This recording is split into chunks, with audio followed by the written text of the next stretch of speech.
Cette fois c'est la fin, on se retrouve pour une nouvelle vidéo Lego Magazine. Aujourd'hui magazine Lego Ninjago Legacy du mois de décembre 2024. Premier magazine du mois. Et on va tout de suite commencer par les deux mini figurines. Juste ici vous avez la mini figurine de Meg Pilot Cole qui était jusqu'alors une figurine exclusive à son robot élémentaire sorti le 1er janvier 2024 au prix public de 19,99 €. Une possibilité donc de l'avoir pour beaucoup moins cher, c'est-à-dire 2 fois moins cher que le prix de son mecha, ce qui est pas mal intéressant, on va pas se mentir. Donc avec pas mal d'éléments, notamment donc le torse et les jambes ainsi que la cagoule qui était donc des exclusivités, la tête étant reprise de la figurine de Cole de Dragon Rising saison 1. On a aussi de très belles impressions à l'arrière du torse, notamment avec écrit Cole en ninjargon. On a donc ici la première expression faciale et ici la deuxième. En termes d'accessoires, ce sera juste un petit marteau en break build. La seule chose qu'on regrettera sur cette figurine, c'est finalement le manque d'épaulettes. Et ici, vous avez la mini-figurine de Lord Raz dans sa tenue du clan des loups, une figurine qui est plutôt pas mal réalisée, avec donc de très belles impressions. Elle est néanmoins différente de ses versions 7, étant donné qu'il manque cette fois-ci les épaulettes. Néanmoins, on retrouve donc sa magnifique tête moulée avec les détails du pelage rose, donc c'est la version 2023. Parce qu'il y a du torse et des jambes, on aura une nouvelle impression de janvier 2024. Si je tourne la tête de notre chère race, on pourra donc observer les impressions de son torse avec des petits détails argentés dans sa tenue violette, ainsi qu'une petite ceinture aux couleurs du clan des loups, ainsi que son logo au milieu, la suite de son espèce de kimono, ainsi que l'espèce d'écharpe qu'il a. Voilà, franchement de très belles impressions juste ici sur notre mini figurine. Si maintenant je tourne la mini figurine, on pourra apercevoir les impressions du torse avec donc la suite de notre écharpe ainsi que la suite de la ceinture et le logo de la lune de sang aux couleurs du clan des loups avec écrit race en ninjargon. En termes d'accessoires, il aura le maillet de la destruction tel qu'on peut le retrouver dans les sets. Un bon point. Maintenant la carte. Juste ici, vous avez la carte en édition limitée numéro LE31 de Zane for édition limitée. Elle appartient à la série 7 de cartes à collectionner Lego Ninjago Dragon Rising. Donc voilà, donc on fait le tour des diverses surprises. On va pouvoir regarder très rapidement la petite boîte en métal collector qui est assez important parce qu'au final, vous le payez.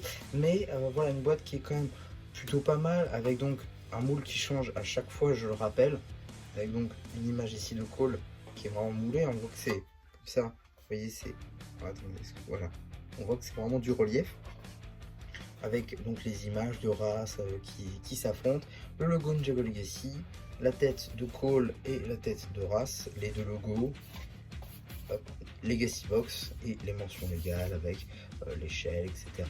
Alors je crois qu'il y a, si l'item il est là, le numéro d'item il est juste là. Voilà. Donc quand même, voilà, c'est quand même une assez belle boîte, mais clairement vous la payez, c'est un peu le seul problème de la chose. Sinon voilà, c'est de très belles boîtes et pour la déco, bah, c'est juste parfait. Pour ce qui va être du magazine, on va être donc sur un format plus grand que le format classique, le format Ninjago Legacy, qui est donc, comme le nom l'indique, un peu XXL par rapport au magazine classique. On va avoir donc juste ici tout d'abord une petite publicité pour le magazine Lego Minecraft, un magazine qui sera, dont les 3 sont déjà disponibles sur la chaîne Raplist Magazine si ça vous intéresse. Le sommaire évidemment. On a une petite double page sur nos personnages avec quelques jeux entre eux et évidemment les instructions, même si bon, ça reste des figurines. On a ensuite une petite review papier du plus gros set de la vague de juin 2024. Je veux bien évidemment parler de la ville au temple du tournoi. Un set vraiment exceptionnel, un très beau set avec de très belles mini-figurines, dont la grande majorité en fait au final des ninjas, ainsi que surtout pas mal des figurines exclusives. Franchement un très beau set qu'il faudrait que je vous fasse la vidéo, mais J'essaierai de vous faire ça prochainement, mais comptez plus sur début 2025. Voilà. Plus début 2025, je vous sortirai la review, je pense. Ensuite, on a une petite page récapitulative de la saison 13. Ça, c'est plutôt sympa, même si en soi, ça fait pas partie de Legacy. Mais bon, on a une petite page de publicité pour la gamme Lego Friends, avec tous les sets basés sur la thématique de la ferme. On a ensuite une petite BD sur les ninjas revenant à Shintaro. Plutôt sympa, ça me permet de voir des images de la cité d'Ivoire. C'est assez intéressant. Et évidemment, elle sera disponible sur la chaîne BD. Juste ici, on revoit un peu les Muns et les Gekkel, les ninjas dans leur tenue Evo. On a ensuite un petit jeu basé sur Day of the Departed, si je ne dis pas de bêtises, enfin je pense que ça fait partie de Day of the Departed, puisque Kai est dans sa tenue au nord. On a ensuite un petit poster Ninjago Legacy, juste ici donc avec les tenues héros de nos ninjas. Un deuxième poster avec le monstre de lave, pardon. Bon, on va pas se mentir, hein, ce personnage est beaucoup plus anecdotique qu'autre chose. Et la suite de notre autre poster. Effectivement, on est bien basé sur Day of the Departed. Hein. Voilà, le jeu étant sur 2 pages, puisqu'il y avait le poster au milieu, du coup, j'avais pas compris. Mais voilà, globalement, ici, on a la première page, et là, la deuxième avec Maître Chen dans son véhicule de Day of the Departed. En français, le jour des âmes disparues. On a ensuite la deuxième partie de la BD avec Cole en tenue Evo, mais avec son marteau qu'on a aujourd'hui. D'ailleurs, je trouve ça plutôt intéressant le fait qu'on n'ait pas les figurines de la BD, parce que finalement, ça nous permet d'avoir des figurines autres plutôt que toujours avoir les versions Evo. Je trouve ça plutôt intéressant. Fin de la BD, avec ensuite un petit jeu où il faut remettre les bons éléments ensemble pour refaire les tenues digitales des ninjas, ainsi que donc une petite rétrospective de la saison 12 de Ninjago avec la Ligue des J, J Megastar, l'entrée dans le Premier Empire, la menace Unagami, etc., etc. Alors ça, je crois que ça va que jusqu'à l'épisode du labyrinthe, puisque après on nous dit la suite au prochain numéro. Donc je crois qu'une saison, ça se raconte en 2 ou 3 magazines à peu près. La page dédiée à l'abonnement. On a ensuite un petit jeu basé sur la saison 7, avec les ninjas, avec leur ancien design contre les vermilions. Un petit labyrinthe juste ici avec les gardiens de l'île. En termes de publicité, on aura donc une pour le Blue Chain Store avec toutes les gammes pratiquées à l'exception du magazine DC, qui est souvent interchangé avec le magazine Marvel, Avengers ou Spider-Man. Et justement une petite publicité pour le magazine Marvel Avengers, et donc celui de ce mois-ci, le mois de décembre, qui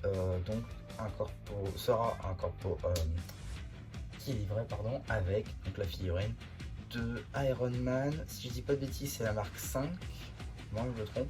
En tout cas, une figurine exclusive à la Avengers Tower, la Tour Avengers, pardon, c'est l'anglais me vient du début, pardon.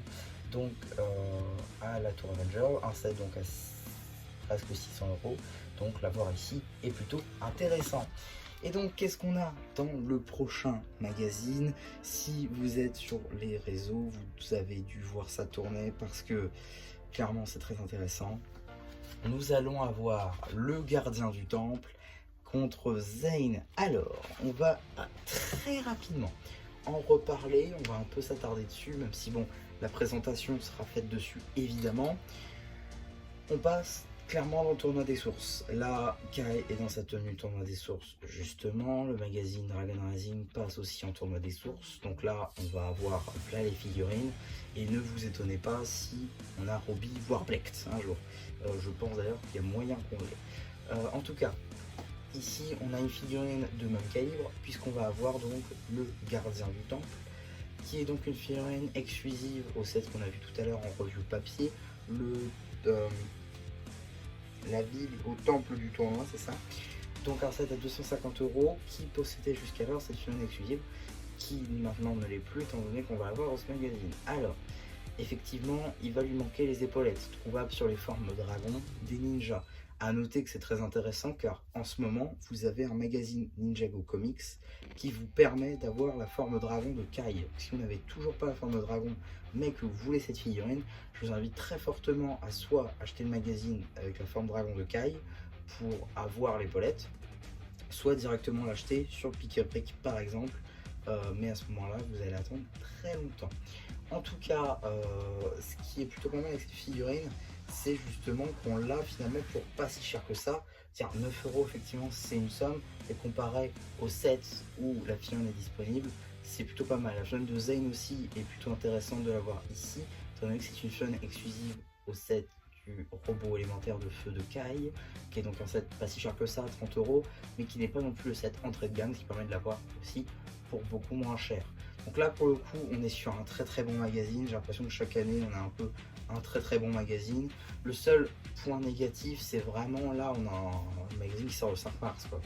Là c'est franchement pas ouf un magazine qui sort le 5 mars, j'espère vraiment que le prochain il sortira juste après parce que sinon on va avoir un retard considérable sur le magazine et ce serait dommage. Donc voilà un petit peu pour ma vidéo sur ce magazine. J'espère en tout cas que la vidéo vous aura plu. Surtout n'hésitez pas à me dire ce que vous avez pensé une fois que j'aurai activé les commentaires, car oui du coup les commentaires seront activés en dessous de cette vidéo, donc n'hésitez pas à dire si vous l'avez acheté ou si vous comptez le faire, et ce que vous avez pensé en général, ce que vous pensez aussi du prochain. N'hésitez pas à liker la vidéo, à vous abonner, et voilà, et du coup c'est bien, je ne plus qui vous dit bye bye.